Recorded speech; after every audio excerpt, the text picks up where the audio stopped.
Welcome, ladies and gentlemen, and everybody hanging out in the Twitch chat. We are back. This is House Party 5v5 Premier League, week number 4, game number 5. This is going to be White Lightning in the blue versus the Space Age Wizards over there on the red. I'll be your play-by-play Captain Flowers, joined by my color commentary cohort, Fury Golem. How you doing, buddy? Absolutely great. Absolutely. This is so much fun. We got to see a great game, a little bit of back and forth, followed up by a win for Vanquish over TDRK. They pulled a significant advantage in Champs Select. Let's see which of these teams can do the same here. Ari, Vayne, and Gangplank going to be banned out on the side of White Lightning. Yasuo and Mordekaiser over there on the side of the Stage Wizards. Kind of a balance of what we're seeing between solo queue bans and champions that are just target bans. The Ari, obviously a target ban. That's not something you see banned very often. Gangplank and Vayne are both relatively popular, but could also be considered target bans. Yasuo and Mordekaiser fall into that same category, and then Kalista, the other one that's obviously a target ban. Senpai gonna lock in that Lulu first pick. And what we're seeing is a lot of respect for the way bans have been going in Worlds. In Worlds, Darius just hasn't managed to show up as a big threat, and we're seeing that here where he's just not showing up in the bans. But I feel that's unjustified. At this level of play, when you're not sitting up there at the top of the pro scene, Darius is still an incredible threat. What counters Darius is incredibly high mechanical play, and I do mean incredibly high. Darius is still an absolutely fantastic pick at this level. Perhaps players not able to practice him because he's banned so often, and so they don't want to take him here where it would be a blind pick. But even so, I would expect to see, like last game, even if he falls behind, if he shows up here, he should be able to pull his weight. Azir and Elise being locked in over onto the side of Space Age Wizards.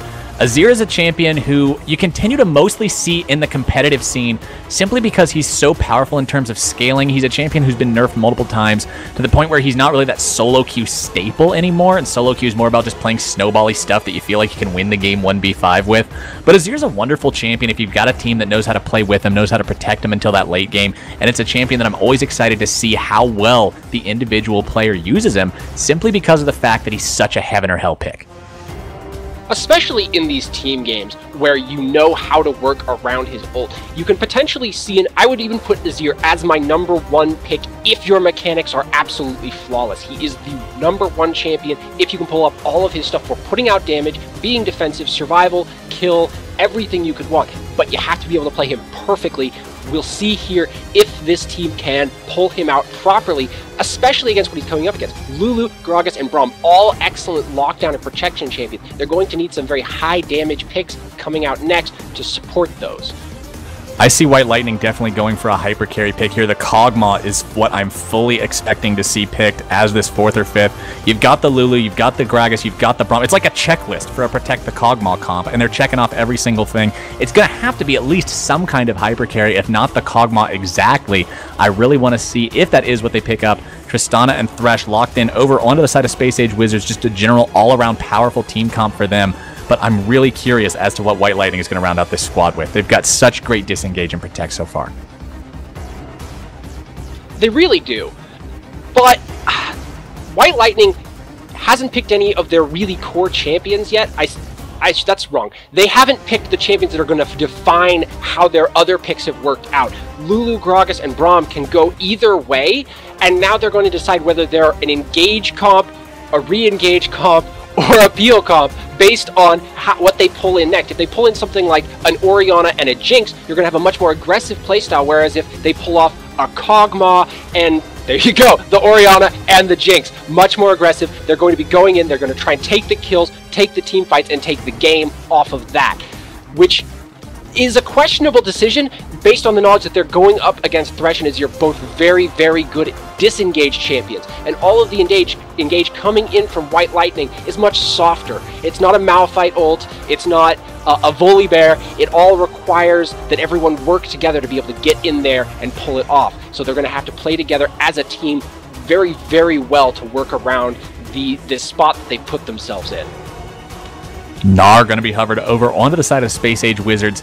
Just another, this is team reliable over on the side of Space Age Wizards. These are champions that you see never fall out of the meta unless they're just nerfed into the complete ground because of just how solid they are overall. Gnar is a champion who is pretty much becoming the top lane staple over the course of the last year.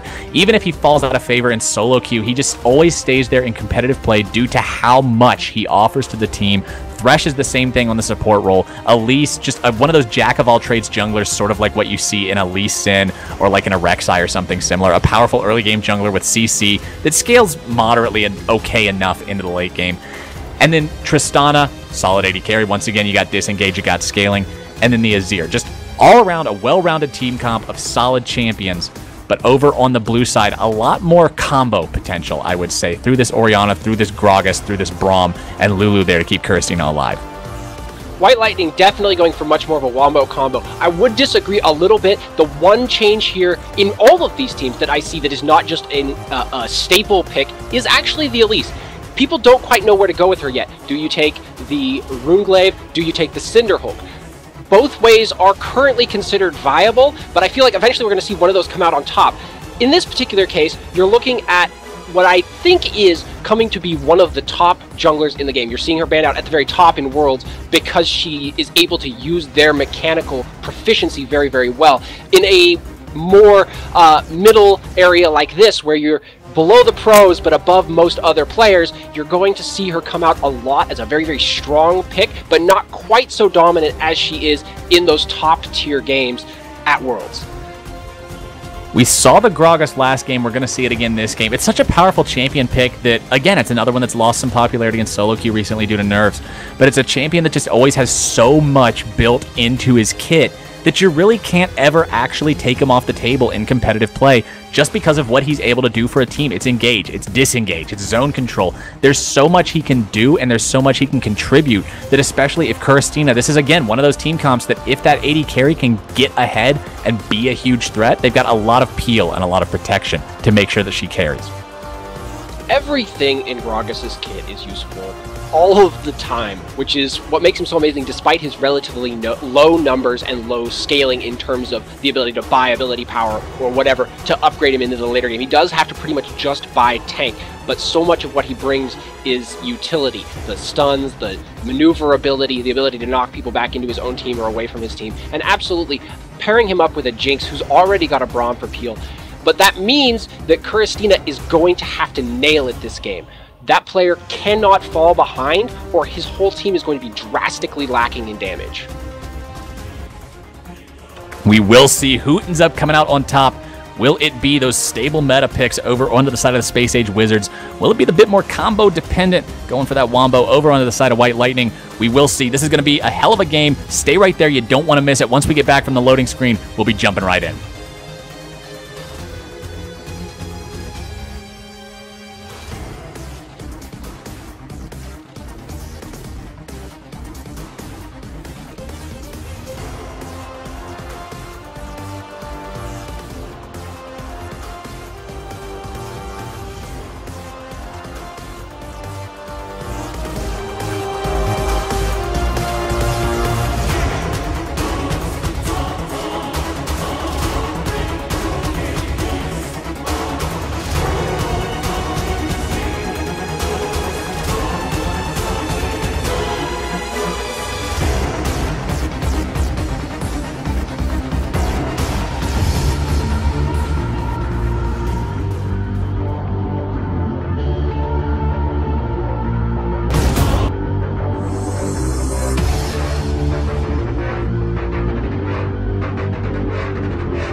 Welcome everyone to White Lightning versus the Sage Wizards. This is week number 4, game number 5 of the House Party 5v5 Premier League. These guys are about to be unleashed upon the Rift to sow havoc amongst each other and see who can manage to come out on top. I'll be your play-by-play caster, Captain Flowers, joined here for the color commentary by Fury Golem. Fury, how you doing?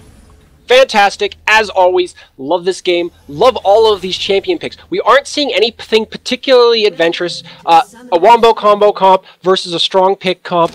But all the same, it is always a delight to see how these teams can manage to pull it off. White Lightning versus Space Age Wizards.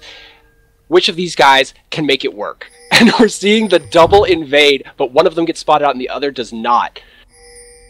White Lightning has seen by the ward. Space Age Wizards posting up here into this tri-bush, expecting White Lightning to go ahead, come around, and do the loop around, and if they do, it's going to be disastrous. Space Age Wizards just posting up here, flashing that Team BM. They've got it a lot more synchronized than what we saw last game, but it looks like White Lightning is going to be able to just back away from this one and not actually fall into that trap. Back out the same way they came in, they don't get caught. Too bad, no excitement for us early on, though it does look like Space Age Wizards is going to try and draw them into a bait. Deadbeat V2 doing what he can to look delicious, but not quite delicious enough. Jinx just going to walk away from that one. And Gnar does not manage to actually draw any attention towards himself. But wards being put down onto the side of White Lightning here. They're going to see if this Krug camp gets taken, who takes it. They're going to see any movement around the Wraith area. And it's very important to be able to keep track of these things. You can keep track of lane swaps. You can keep track of jungler starts. And just getting all that information is incredibly useful. And good on White Lightning for going for the early play to be able to find that information for themselves. Pings going down from both teams. Space Age Wizards pretty sure they know what White Lightning is doing, and White Lightning absolutely sure that they know what Space Age is doing. They are hopefully going to be able to pull a small advantage for themselves in the early game, but mostly what it means is that things are going to stay safe for their double bot lane jungles and their junglers themselves. We are going to see a lane swap coming out. Tristana and Thresh heading into the top side for Space Age Wizards. Relara dropping actually very low after doing that early Krug camp, but it doesn't really matter when you're in a 2v1. Not too much worried about being able to actually be killed. Deadbeat V2 going to drop very low from those minions, and that is going to be the Razor Beaks bringing Gnar down. It doesn't really count as a first blood, but it's definitely not something that he wanted. Yeah, it's always hard to make a misstep like that, doubly so when people are watching. That said, you gotta be able to auto-attack the right minion. You can't get those little ones, you gotta get the big one for the heal that it gives.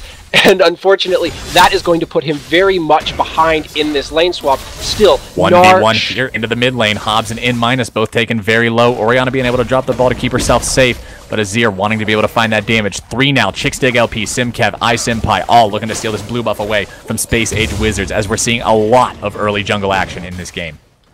Easy counter jungle coming in, knowing that the jungle's going to be a little bit behind from what happened with Gnar. Now, Deadbeat is able to farm bot lane probably a little bit better than Alulu. Alulu does pretty well in the 1v2, but they're not going to even try. They're going to go for the 4-man gank bottom and see if they can make it work. Relara into the mid lane. Hobbs could potentially be in trouble here. The 4-man gank bottom is going to be able to zone away Deadbeat from this turret. Elise waiting in the wings. Overdose Panda seeing what he can do to keep his teammate alive should the dive occur. But it looks like these two are just going to have to set up shop and try to keep this turret alive as much as they can. Throw a little bit of damage out onto those minions because this turret is being pressured down very quickly. Are we watching the LCS? No, because in LCS you wouldn't see these mistakes where despite going in for the 4-man and oh wow. Overdose Panda being able to find a little bit of CC onto Kuristina, but the death sentence is there. Overdose Panda and Deadbeat looking to find more damage onto this Jinx. It's still a 3v4, and they've got to be careful. Overdose takes a lot of damage from those rockets, but it's going to be Kuristina able to disengage this one nice and easy. Hobbs backing mid lane in the meantime. He's got that teleport, so he'll be back in lane in no time. This has gone very unfortunate for White Lightning to start with because they and now big LP over the wall. Overdose Panda in a lot of trouble. The flashes down. The Fat Man takes the Gromp, but the Spider forced to go home and lick those wounds. Gragas now with a flash advantage. That's going to make his ganks a lot more effective than Elise's in this early game. And on top of that, top lane, Tristana, because she's Tristana, Bunny Protector getting more damage down onto this top lane turret than the 4-man dive managed to get down on Space Age Wizards' bot lane turret. They actually find themselves in a disadvantage after that, and now they've got to try and come back from their failed gank. It's definitely some heads-up play coming from White Lightning, trying to go for these plays, trying to go for these types of maneuvers that you see in the LCS where you've got the 4-man rotations and you take the tower at 4 minutes or whatever. But it's going to show how difficult it is to actually be able to execute those correctly, especially when you're dealing with something like a Tristana up there into the top side. It is funny watching the way the meta has shifted. You've got a Lulu versing off against a Tristana in the top lane, while Jinx and Braum go against the Thresh and the Gnar in the bot side. Very much switching it up, changes the way the game has to be played, and puts the Dragon early advantage, if these lanes stay this way, very much in White Lightning's favor. Elise moving into the top side. OD Panda going to see if he can find a little bit of damage onto iSenpai. Posting up into that river, hoping Lulu goes a little bit aggro, trying to find that trade onto Tristana. Meanwhile, Hobbs and In- is continuing to swap blows here into the mid lane. Neither one having too much of an advantage. Azir just a couple creeps up. Overdose Panda into the top side, going to be able to drop in onto that creep. The Cocoon is down. iSenpai taking a lot of damage, but not quite going to drop. The flash is popped. The explosive charge will blow. Lulu's brought low, but not quite into the grave. Slick play by Space Age Wizards, actually managing to pull off a gank against someone who was playing that far back on a Lulu. Even so, iSenpai is now going to find this lane even harder. He's got to be constantly watching out, and Chixdig LP has come up to try and help him out a bit, which is absolutely necessary at this point in the game. Oh, 100%. If Gragas doesn't show up right there, iSenpai simply loses this turret due to how quickly Bunny Protector is able to push that one down. Chixdig LP doing what he can, just using those barrels to get rid of them. But Tristana and Elise still capable of poking at two range champions. The Cocoon down onto Chixdig LP. The damage is there, and the Fat Man now in a lot of trouble, taken almost completely to zero. Going to be able to evade that one for now. He still has his flash available, but he's not in a position to be able to defend this one, and that's going to be White Lightning forced to give up turret number 1 at 6 minutes into this game. We're seeing a lot more damage coming out from this Tristana than you might expect at this point in the game. He's able to make it work around his champion's relative lack of damage in the early game. Tristana, one of the weaker early AD carries, only able to excel through her ability to take towers. And yet, even so, they almost killed Gragas. Chixdig LP going very low, on top of iSenpai going very low right immediately before that. This top lane absolutely not going in White Lightning's favor. They're going to have to make something else happen somewhere else on the map to turn this around. Even though this game is still 0-0, it is a 1,000 gold lead into the favor of Space Age Wizards due to the fact that they got that nice early turret. This is in stark contrast to what we saw last game, where we were 15 minutes in and there were no objectives still on the board. White Lightning tried to make that their plan, but the Space Age Wizards did a wonderful job of recognizing it, properly assessing the threat, and turning it on its head. I'm thinking that, and they're just going straight for the Dragon. Hook doesn't connect, but this is a bit risky. They're still fairly early on. The Dragon puts out a fair amount of damage. If White Lightning can manage to counter this, they could get a couple of kills off this, which is more important than first Dragon at this point in the game. Braum over the wall looking this way with the Winter's Bite. Not going to connect onto anything except Overdose Panda as the red team secures that Dragon 8 minutes into the game, doing a wonderful job of playing the early objectives. Yeah, and White Lightning not playing as aggressive as you might expect. They're very much willing to let this first Dragon go. They know that it's not the most valuable objective in the game, and they don't think they have the strength to try and contest it even this early on. They're just going to let it go. They're going to be able to put down a lot of damage on this turret as a response, but even if they take it, it's still only evening up the turrets, and where I would hope to see White Lightning make a play is their mid lane. Yes, getting Jinx ahead would be nice, but it's not that necessary. If they can get an advantage over this Azir, Azir is absolutely a champion that requires an advantage, or at least to break even in order to scale well into the late game. If you can shut him down, he is a numbers champion that can very much find himself in a hole. Azir doing a good job of maintaining a slight farm edge over his opponent, Chixdig LP. Simkev and Kuristina looking to steal that blue buff away, but they won't be able to do it. Excellent management of that by OD Panda, being able to keep possession of his own jungle property, as Bunny Protector now rotated back into the bot lane just in time to see his turret fall. This game only a couple hundred gold apart. They have been able to push back White Lightning, that is, in terms of money, but they aren't showing the team fighting necessary, or I should say the communication necessary to pull off the team fight comp they've drafted. If they're going to pull off these wombos against this very mobile, very escape-oriented team that Space Age Wizards have drafted, they're going to need to have split-second timing to lock everything down. Thresh looking to position himself into the bot side, might be looking for a play, might just be looking to establish a little bit more vision. We can see a lot of vision, actually, being dropped by the Space Age Wizards around that Dragon Pit. They wanted to make sure that when they took that first Dragon, they were safe doing it.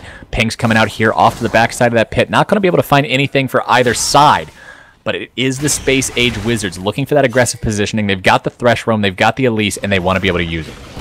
In Vanquish versus TDRK, we were seeing a much more lane-oriented style where people tried to fight the person they were up against, the person they were planning to be up against. This game, everyone is all over the place. Lane swap, into roam, into counterplay, but it's only worked out a couple of times for Space Age Wizards. They've caught a couple of advantages, and White Lightning hasn't been able to make any of those rotates work out for them at all. So we've seen a lot of walking and not a lot of dying. Dig LP looking for the explosive cast, not going to be able to find it anywhere that he needs it, but Relara, the catch onto Hobbs, Emperor's Divide knocks Simkev backwards, the flash out, going to be able to keep him alive for the time being. Thresh dropping incredibly low, the Winter's Bite stun is proc, a wonderful shockwave onto 2, OD Panda still in pursuit, Senpai rotating over, Deadbeat under pressure now, Winter's Bite not going to be able to connect, a 4v4, health bars dropping, but no one actually dead here in this mid lane fight. It isn't quite a wet noodle fight, but it's close. Lots of landed CC, lots of back and forth, Braum being shoved under tower, able to flash out, but in the end, no one can do the damage necessary on a single target to close it out, and we still sit at 0-0 with a small gold advantage for Space Age Wizards. We're 11 minutes into this game, and the only entity on the map with a kill under its belt is the red team Chicken. This is not what you'd expect from teams making all these rotations early on, but it's good defensive play from both sides, making sure they don't give up any kills. Chicken's OP, man. You can't give them an inch, they take a mile. That said, the other chicken in this game, the bloody hell, I've suddenly forgotten his name. The chicken in the mid lane. Yeah, Azir. that guy. The Azir in the mid lane, able to draw even more of an advantage. It's still a very, very small one, but in this game of very small advantages, you need those little itty bits to pull yourself into the lead for the fight that do eventually break out, like the one we just had. Nothing came of that one, but that can't last forever. The damage will keep scaling up. These carries will get scarier, and they will be able to pull something off eventually. We can't have a 0-0 game forever, or else if we did, that would be very unusual. Speaking of scaling up and going further and further into the game, we can see that the farm amounts are actually incredibly close across the board with one major exception, and that is Gnar and Lulu. The fact that Gnar has been able to accrue a 30 CS advantage for himself just shows how much the lane swap didn't work out for White Lightning, simply because Gnar was able to farm up, Senpai wasn't Hobbs, the connection there from the Death Sense, Overdose Panda going to be able to find some damage, up and over the wall, the Shockwave is there, the Glacial Fissure is down, Hobbs surviving for the time being, but the Spider Bite is going to be able to bring him down. It's going to be Gragas taking the first blood credit, though, over onto N-OD Panda. Now under threat from Braum. Simkev bops him in the face. That's going to be another kill over onto the side of White Lightning. Relara now being pursued by 2. Simkev wants to land that Winter's Bite, and he's going to be able to do it. The box is down, but will it be enough? The body slam is down. The headbutt is there. The barrel is placed, and Dig LP digs kills as well. Bunny Pretender picks up by Senpai into the bot lane. 3-2 across the map.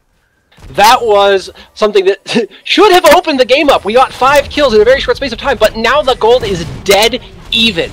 Unfortunately, in that fight, Orianna Hobbs was going to get a now Bunny Protector under a lot of pressure into the bot side. The Winter's Bite is down. LP picks that one up, hands it over to Hobbs with the teleport coming in, making sure he gets a little bit of money for his time spent there. Deadbeat V2 alone among enemies. Doesn't want to go too deep into this one. Just going to throw those boomerangs out, try to farm it up. But it is finally White Lightning taking the kill advantage 4-2. However, the gold still dead even thanks to the turret advantage over onto the side of Space Age Wizards. The Kuristina is looking to even up right about now. And not only that, but this would have been a much better play for White Lightning, but unfortunately the Gragas ult actually knocked the Overdose Panda back into Hobbs as he was trying to run away, and gave Overdose Panda that kill that he needed to make that, instead of a 4-1, a 4-2. White Lightning posted up defensively here into the mid lane, looking to protect this turret.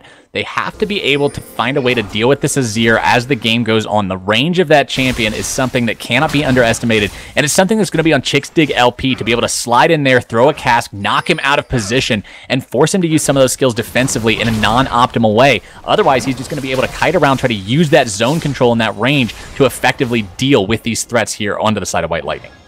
Trying to focus either one of these carries is a very difficult task for White Lightning. They're facing 2 very mobile carries in Tristana and Azir, and there's the Thresh on top of that who just lets anyone get away if played right. That said, they don't even seem to care about this dragon. They're just going to take middle turret.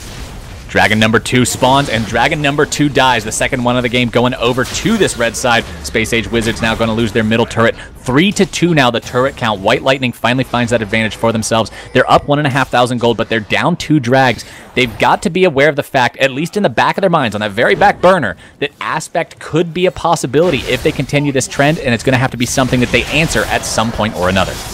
There is so much vision down from both teams in these middle sides that they so want these fights here. They're so prepared for them, but they haven't been able to get another one. Both teams dancing away from each other, each willing to take a separate objective.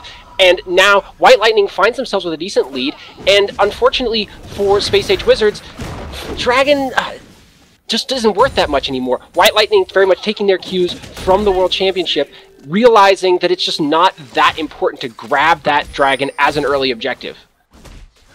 Lulu just now completing that Rod of Ages here at the 15-minute mark. A very, very slow Rod of Ages to see coming out. The side effect, naturally, of that lane swap not working out too well for her. But now that she's finally got it running, she's going to be a little tankier, going to have a little bit more AP, going to be able to get in these fights and survive while still casting those protective enchants on anyone who might need them, namely Kuristina and Hobbs, as they will be under pressure from this Gnar, from this Elise, and from this Azir to bring them down nice and quick. If you had to have one champion on your team at a disadvantage, though, Lulu has got to be the one you would want it to be on. All of her primary utility that she brings to the team still help keep Jinx alive, still let her get those advantages. Unfortunately, Jinx...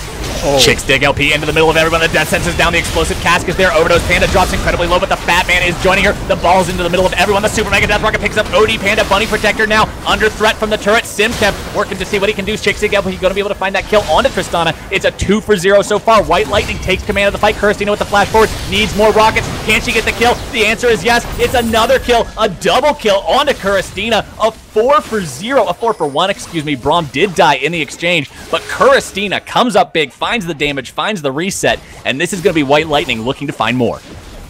Bunny Protector going a little too ham there, thinking he had the advantage, thinking he had the kill, and oh man, Habs just deleting Deadbeat with that Orianna ult.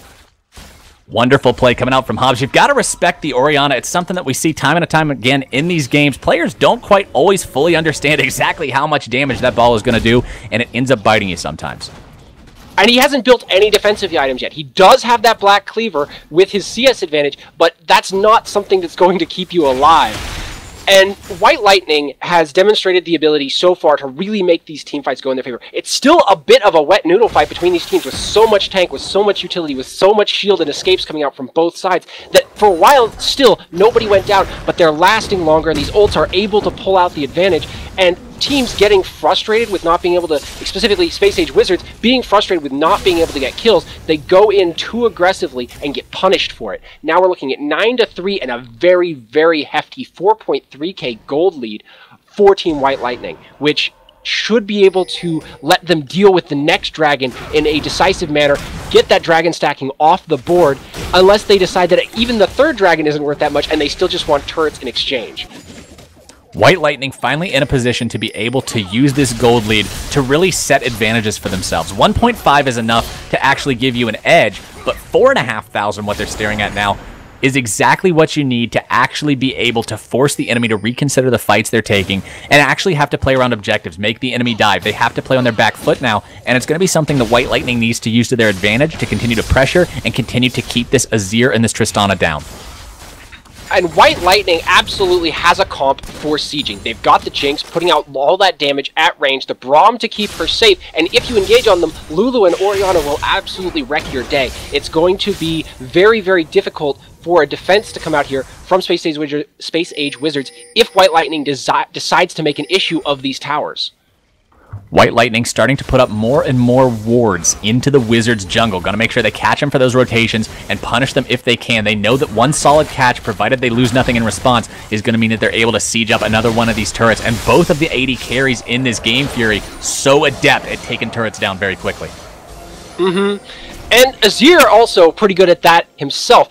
Orianna not bad. You're seeing a lot of swing potential in this game from these champions, all able to do a pretty good job on these towers. So if one team gets a decisive team fight, they're going to be able to capitalize that into objectives very, very quickly. That said, both teams also have a solid amount of wave clear, which means it does make it difficult to approach these towers and get those siege scenarios down. They really need a Baron, and that's not even on the board for another 30 seconds, and even then, probably not a good idea for either team. Despite White Lightning's advantage, I do not think a Baron bait this early in the game would go well for them. Oh, absolutely not. 20-minute Barons are just known to wreck your day, especially if you're not prepared for it. Dragon, however, will be spawning here in about 40, and that is an objective that White Lightning is going to be zeroed in on. Just like you mentioned before, they finally got that 4,000 gold lead, and it's something that they're going to look to stop the Aspect train from rolling into station with. This is their opportunity to put a halt to that right here, right now. Not only that, but also find themselves that Dragon 1 buff to damage that starts to become so critical as we get into this mid-game phase. And they are running that double TP comp that has really snowballed in terms of popularity ever since Worlds started. And that lets them get so much mobility, the ability to push that upper lane, get it rolling a bit before they come down here for this Dragon if they need to. They've got the vision in they need to make sure that Space Age Wizards do not catch them napping. And yeah, they're definitely going to fight for this. Both teams squaring up around the area. The teleport coming in from Hobbs, making sure he's there, making sure he's got the positioning he needs. Relara with the flash forward. Death Sentence will not be able to connect. The Glacial Fissure is down from Simkev. Blue team has slain the Dragon Deadbeat into the middle of everyone. A 3-man Gnar ultimate. Hobbs under pressure from Bunny Protector into the backline, but the rest of the team is rotating over, trying to keep him safe. A wonderful flash over the ball is going to mean Hobbs is one to die here over onto the side of White Lightning. It's going to be Overdose Panda now pursued by Kuristina. Another kill for him. A rampage onto this AD carry. Relara under pressure. The Gragas ties him up, and it's going to be Jinx who brings him down. A 3 kill for 1, excuse me, as White Lightning comes out on top once again, picking up a Dragon and a 1-team fight, looking to make even more happen as they pressure the tier 2 turret bot. A 5-0-2 Jinx on a team with Braum, Lulu, Orianna, Gragas. This is a dream for Kuristina. He's got so much peel. All he has to do is just keep putting out that damage. Even backed into the Baron pit, Hobbs getting unfortunately taken down over the wall like that, they're still able to clean that fight up, take a turret for it. They got the Dragon solidly in control of this game with an even bigger gold lead on top of those objectives. Good on Bunny Protector in that last fight to be able to take out Hobbs. Not only does he take him out, he also has a really flashy play flashing over the ball as Hobbs tries to defend himself. But he knew that the rest of the team was worried about keeping Kuristina safe into that Baron pit, and he knew that that was his opportunity, that was his window to try to take down this AP carry. He couldn't get to Kuristina, there was too much help there. But taking down Hobbs was a wonderful consolation prize. It's the thing that prevented that fight from being a 100% disaster, and it's something that you don't normally expect to see your AD carry do. Hop into the backline, assassinate the enemy mage, but it's something that Bunny Protector was able to accomplish, and it's something that they're going to need to continue to be able to do, whether or not it's through him or through Gnar or whoever. Hobbs cannot be allowed to stay up in these fights. We've seen what he can do in the past if he's allowed to, and that Orianna can be devastating. Azir, N- on this Azir, is reaching that point in the game where his champion becomes very, very dangerous, but we have not seen the Azir plays from him that perhaps he would want to have shown. He's not making any of those outplays, those shove the team in. All he's gotten so far is he once shoved Braum under turret when Braum immediately flashed out afterwards, and that's just not enough. He has to be able to show up, his mechanics have to show up just a little bit more in these fights so this team can take an advantage despite being this far down in gold. You've got to respect the Space Age Wizards because they're down 7,000 gold. They're down 8 kills. They're down 2 turrets. They've got a Dragon up on the opponents, but that's all they've got, and they're still pushing. They're still the ones grouped up as 5 into the mid lane, trying to apply pressure to this mid lane turret. They're not afraid. They're still looking for their way back into this game, but they're going to have to find it soon because with the gold lead getting closer and closer to that 5-digit death zone, it's going to be harder and harder for them to come back without a throw on the side of White Lightning. Not only that, but while their champions do scale fairly well, White Lightning's champions scale even better. So even if they didn't have a gold advantage, as this game rolls on, White Lightning is looking at a bigger and bigger advantage. Space Age Wizards need a clutch play. They need something to go wrong for White Lightning, and they need to play it perfectly. This is going to be a very difficult scenario to pull out the right way.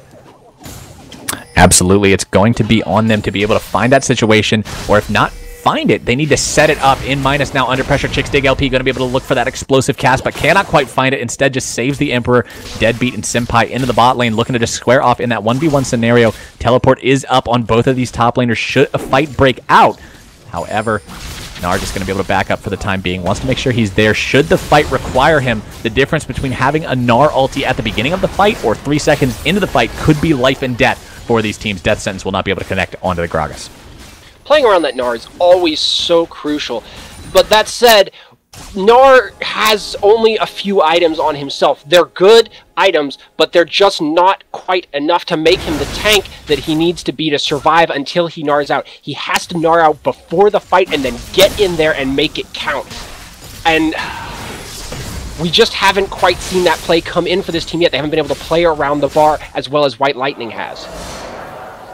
Azir turret raised up into the mid lane once again, N-, just looking to provide that defensive perimeter for his squad. Give his boys something to fight around. Those turrets do hurt an awful lot if they do manage to get some shots down, but it's going to be up to White Lightning to play around those. The order is given, the soldiers are out, not going to be able to find too much off of that. They've got to look for this defensive play. They've got to make White Lightning overcommit.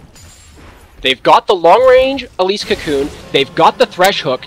If they can manage to get it onto a priority target, aka the Jinx, and burst her down before the fight happens, they should be able to take this. That's their win condition at this, or at least their condition for getting back into this game, is get the Jinx, take the fight afterwards, and get some of this gold back for themselves. That said, getting at a Jinx in a comp like this, I've said it before, reiterate again, it's just so hard. And White Lightning is not leaving them the openings they would need to come back. White Lightning setting up shop here outside this tier 2 turret. Simkev doing what he can to block the damage. A couple more hits. He's going to do it. A shockwave onto 3. The damage is down. Overdose Panda dropped immediately due to a rocket. Chickstig LP under pressure, but that's not the target you want to go in on. I- Emperor's Divide trying to keep himself safe, but an auto attack from Orianna takes him down. Rolara grabs Chickstig LP. The Batman is made even fatter by the Wild Growth. A Gnar ultimate into 3, into the wall. Kuristina dropping down to half HP, but needs to be even lower if this red side wants to stand any chance. Bunny Protector, one more hit's going to be able to finish him off, but the burn is more than enough. Kuristina godlike as the rest of White Lightning looks to push down this turret without their mid laner Hobbs, the lone casualty once again.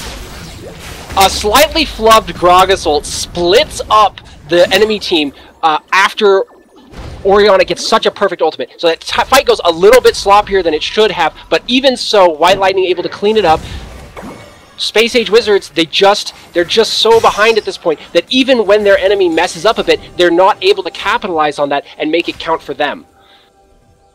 White Lightning now up 10 kills, 9,000 gold, 4 turrets. Dragon number 4 is live. That's the only aspect of this game, like we've already mentioned, that they are down in. But it's not going to be a difficult fight for them to control that neutral objective at this point. And now they've got that open inhibitor. They've got something they can fight on top of that with this 9,000 gold advantage, Space Age Wizards is just going to have to concede to them. Not only that, but if Space Age Wizards goes for this dragon fight, they have to go now. When White Lightning is out of position. White Lightning is not ready for this dragon to happen. If they can make it happen now, Space Age Wizards might be able to take their third dragon. With that 5% extra movement speed from that, that would be a significant way towards enabling them to get the picks they need on the Jinx and turn this game around. And they do. Wizards do find it. 3-1 in dragons. If managed to win that fight, White Lightning has to demonstrate that their willingness to ignore those early dragons is justified. So far they have, but they have to keep it up. 3 dragons to 1 aspect still not on the table due to White Lightning being able to find that one dragon that they do have under their belts. Deadbeat gonna just throw some houses. These guys try to see what he can find. The cocoon will not make its way onto Kuristina, but it almost connects. That is the target that they've all got to set those sights on, but they just can't seem to find. 7, 0, and 3. 2/3 kill participation, no deaths whatsoever. Kuristina is the story of this game for White Lightning. And he has to show that this is where he deserves to be, that this is a team that deserves to win, because right now, this is the point. He's 7, 0, and 3. This is the point where some players might start to be getting cocky. They'd play too far forward, they'd get caught by one of those long-range CCs that Space Age Wizards has, and so far, he's managed to keep himself reined in. He hasn't tried to go for those solo plays out in front of his team, and if he can keep doing that, if he can keep holding himself back from the over-aggression, this game will continue to go in White Lightning's favor.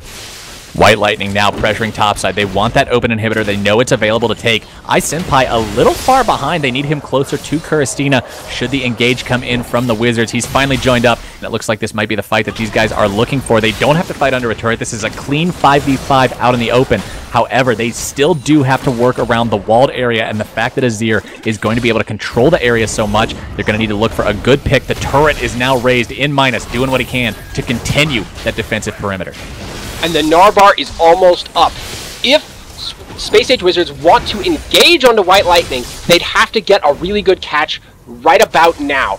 And White Lightning knows it, and they're just like, nope, we're not having any of that. You guys do your thing over there, we'll be over here. They'll let Gnar get big, they'll let the rage run out, and then they'll manage to find the fight they want to find. Another house being chucked out, but it only hits Braum, and that's nothing more than a tickle to the big guy. Kurasina continuing to just clear these waves out as the push stays strong for White Lightning. White Lightning also resisting the urge to go back for that Baron. Teams that are this far ahead, Lulu getting caught out a bit, but the shields are enough to keep him fine. Chickstick LP into the middle of everyone. The Righteous Glory is down. The cask is there. Overdose Panda knocked forward. It's not going to be any kills happening yet, but the hook onto Hobbs. That might be the target they want to go for. Hobbs dropping incredibly low. He gets the shockwave, but it hits nothing. Simkev now the next one to drop. It's actually White Lightning losing this fight. 3 dead now for 0. Kurasina finally gets stunned up. They bring down the god. Yes, he bleeds. Senpai goes down. Ace for 0. Space Age Wizards cast a spell. Fantastic comeback there. White Lightning tunnels a little bit too hard on that inhibitor, and now the Baron is up, and Space Age Wizards are going for it. This is absolutely the comeback they needed. This puts them back in the game. They have 10 more seconds before the enemy is even up. There should be no difficulty in taking this Baron down. They're down an inhibitor, so they will have to play a little bit cautious. They won't be able to take as much off of this Baron as they might want to, but even so, this is back to being a game that anyone could win. That is the play right there, that if 12 minutes from now you and I are talking about how Space Age Wizards just beat White Lightning, that right there is the point in the VOD that you go back to and say, that's where they lost. If White Lightning loses this game, that's where they lost. And that's gotta be such a disheartening feeling that you can't not know that. You know White Lightning is sitting there going, oh dear lord, what did we just do?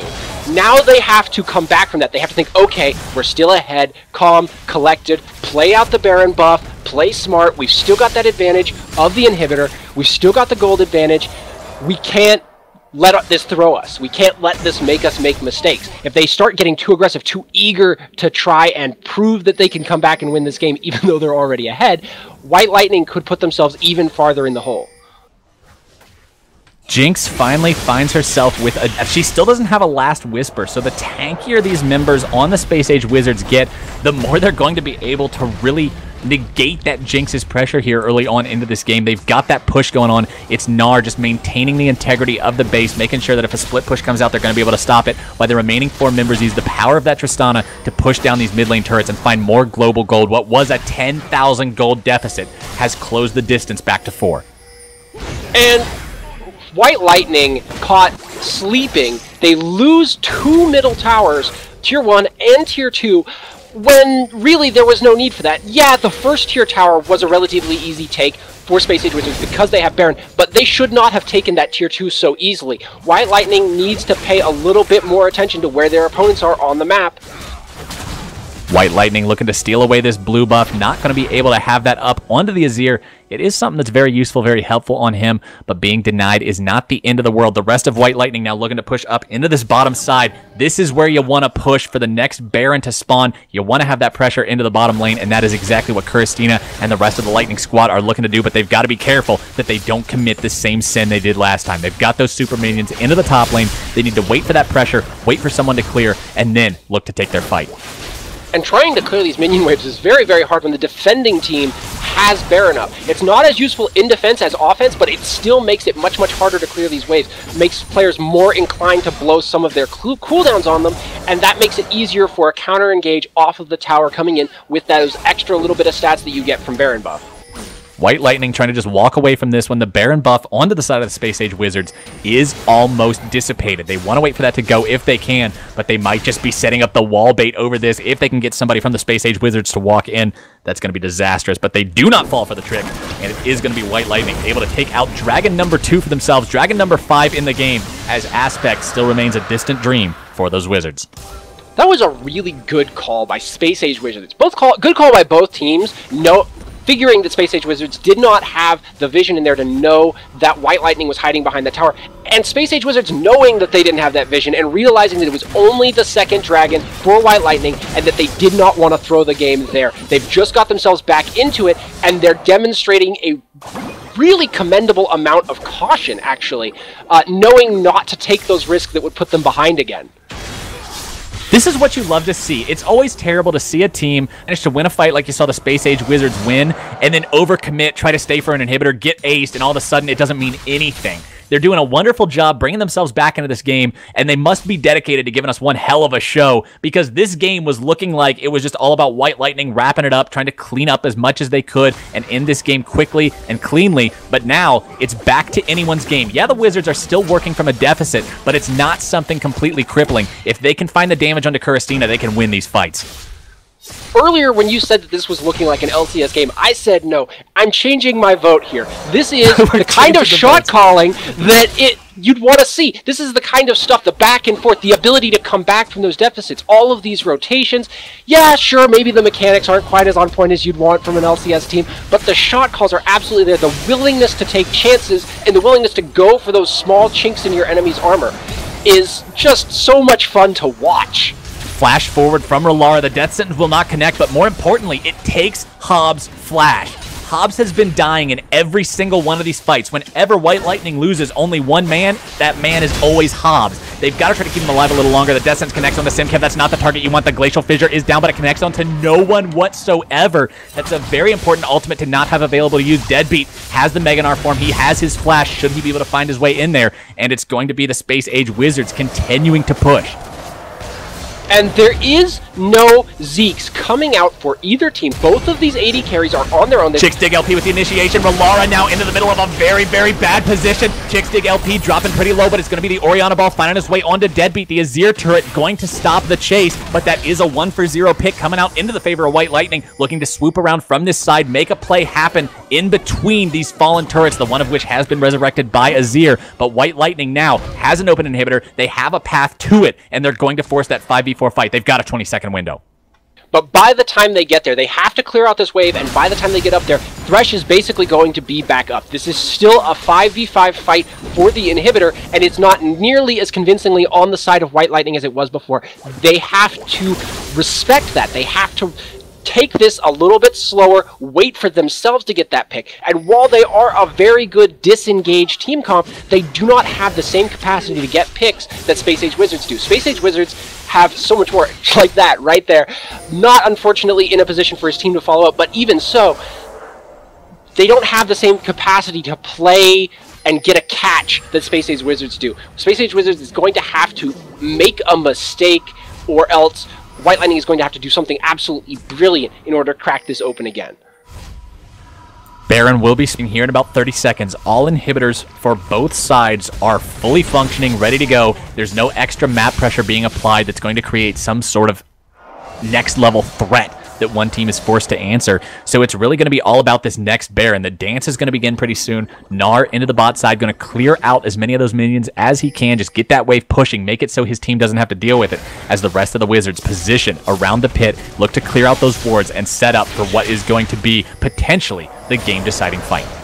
White Lightning backs to make sure they get as much out of their gold advantage as possible for the upcoming Baron fight, but they end up ceding the vision to Space Age Wizards. But yeah, Space Age Wizards back off. They don't want to take that fight immediately. White Lightning should be able to get vision control again. Now, one team winning at this Baron fight does not actually mean the other team's Nexus is going to explode. It actually almost is impossible for it to mean that. However, winning this fight, winning this Baron, is going to be the tempo swing in what is once again a huge close game. It's going to be Chickstig LP down onto OD. Panda, the flash force out from Elise. The cast does not connect. A Dark Passage keeps him alive. A Whiffed Shockwave. N- being forced to use every summoner spell to keep himself alive. Emperor's Divide is down. The Barrel will not be able to get the kill. So many resources used, but the Emperor and the Spider both live. Kuristina pouring bullets into this turret. They've got to try to keep it alive. Rolara will not be able to find the Death Sentence. Gnar in the middle of everyone. The ultimate comes backwards. Kuristina stunned up. That's the target you want. But where is the damage? The rest of the Wizards cannot unload on him. They're not in position. Kuristina tanks everything. The Lulu, the Orianna, the shields. He stays alive. It's only OD Panda that goes down, and despite a Gnar initiation that puts the AD carry stunned in the middle of everyone, the damage doesn't show. Kuristina gets locked up so much, takes so much. He takes like 2 times his health bar in damage, but the shields are there. absolutely the team comp working in their advantage. They do not manage to take the turret off of it, but they keep themselves alive when they got a little bit over-aggressive. And the Gnar pulled off a very slick play there, and he didn't get anything for it. So we're back to this 0-0 wet noodle fight a bit, with so many shields coming in on White Lightning's side. That said, if Kuristina doesn't get locked up in the next fight, he's going to be able to put down a massive amount of damage that is going to take Space Age Wizards apart. Dragon going to be spawning here in about 10 seconds. This is going to be Dragon number 6. The first one of these dragons fell very early into this game, and they've been killed on spawn almost ever since. It's going to be the Space Age Wizards looking to take that one, while White Lightning says, hey, we're going to continue the game plan. We don't even care about that drag. We want this guy. But they aren't quite aggressive enough, and Tristana should be able to take the dragon down all on her own. Space Age Wizards getting the better rotation here, getting an objective, putting themselves up to that 4th dragon. White Lightning has to worry about that 5th dragon coming out in 6 minutes. If they don't manage to make something happen before then, they're going to be at a very serious disadvantage and forced to fight. And this is what I talked about back at that 10-minute mark a half an hour ago, is that in a game like this, aspect can determine a lot. And that is now on the table. It's something that White Lightning has to respect, and they've got to be constantly aware of that cooldown, especially if it comes up at the same time as Baron again. And you've got so little damage threat coming out from most of the champions on Space Age Wizards that true damage burn aids them that much more. They are able to count on even their less damagey champions to still put out a solid amount of damage for them. And that scenario where we saw the Jinx survive, she would not have survived. Kuristina would have gone down if Aspect of the Dragon had been on Space Age Wizards. So, White Lightning on the back foot here. They might have the gold advantage, but Space Age Wizards are making all of the plays. The Wizards, despite being behind in terms of gold for pretty much this entire game, have still been pushing so relentlessly. They're just not afraid of what's happening on White Lightning. They're confident in their disengage, and they're able to push up. They're not letting themselves be pinned down in their base and lose control over the jungle and all the gold available on the map, and it's preventing them from falling too seriously far behind. They are still about down 5k, but considering 15 minutes ago they were down almost 10k, that's not bad at all. No, it's not. And when you see these team fights, you have to remember that White Lightning was massively ahead. Space Age Wizards took a fight that they probably shouldn't have won, and going in on LP looking for the initiation. It's Deadbeat taking a lot of damage. He's about to go Mega, but he's still so tiny. The Dark Passage keeps him alive. The Super Mega Death Rocket whiffs to the left. The Azir turret has been summoned, but it's going to be gunned down almost immediately on spawn. Red turret destroyed.